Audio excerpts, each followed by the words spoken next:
D&D reveals some serious changes to some iconic monsters. Several changes. Wizards of the Coast and D&D raised some eyebrows in their latest video when they showed off new art of creatures like male Medusas and Dryads for the first time. But will it have any impact on the game itself? Why not hit those like and subscribe buttons to help us keep these videos coming? And then, let's dive into the changes and what they mean for the game. Cannonball! In a new Dungeons & Dragons video on the official D&D YouTube channel, Jeremy Crawford and F. Wesley Schneider broke down everything you need to know about the new Monster Manual 2024. And one of those things that immediately caught some fans' attention was the official artwork and inclusion of unisex versions of iconic monsters.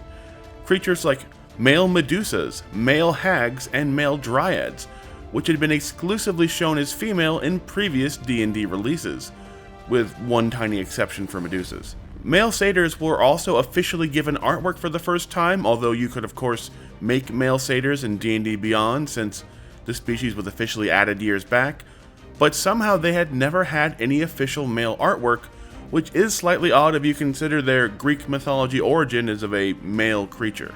Now, these changes are purely cosmetic, and will have no impact on the stats or abilities of these monsters, and is just there to give DMs an option in terms of how the monsters are presented.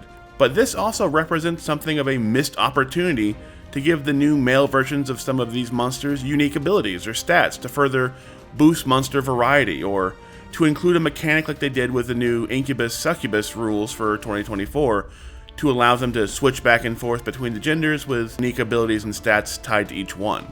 But honestly, the only one that is any way problematic to us is probably the male version of Hags, and only because of what that implies that Hags get up to create them, which is just something we'd probably all rather not think about.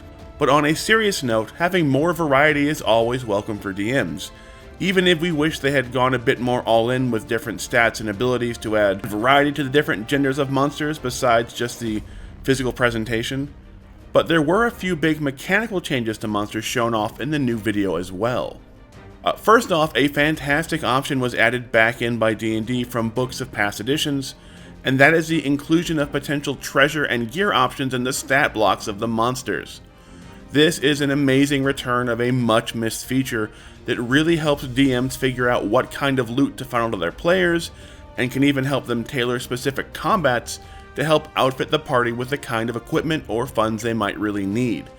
It also makes the whole "I searched the body of the dead monster, what do I find?"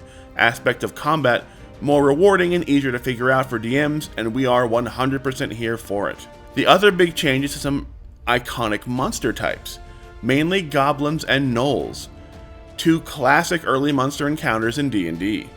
Goblins have now joined their hobgoblin counterparts as fey creatures, with potentially more abilities and weaknesses that align with that particular background, like possibly taking extra damage from cold iron, and gnolls have finally officially become fiends. This means abilities that impact humanoids will no longer affect these iconic D&D baddies, as they are no longer part of that creature type, being fey and fiend now, and open up some fun new ways to include them into campaigns going forward. And finally, the Monster Manual has a bit of a focus on new, high CR monsters for those end-of-campaign big bads, who will hopefully now have the kind of stats and abilities to let them stand up to those high-level parties of player characters.